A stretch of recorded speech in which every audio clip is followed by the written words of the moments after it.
Tarbiya sen o'ylagancha oson ish emas. Tarbiya shunaqangi nozik narsaki, sal xato qilsang yoki salbiy e'tibor bo'lsang, u senga salbiy oqibatlar olib keladi. Men zo'r tarbiyalayman hali. Iloyim shunday bo'lsin. Birinchi farzanding o'g'il bo'lsa ham, uni ko'p avaylab erkalatma. O'g'il bolani tinchlikda o'stirish kerak.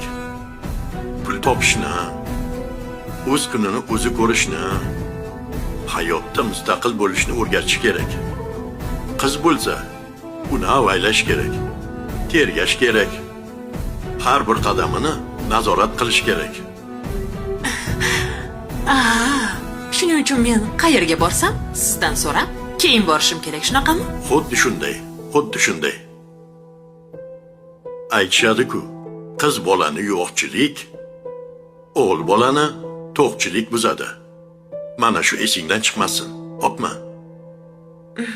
Vaqt soat kelganda eslaysan bu gaplarimni.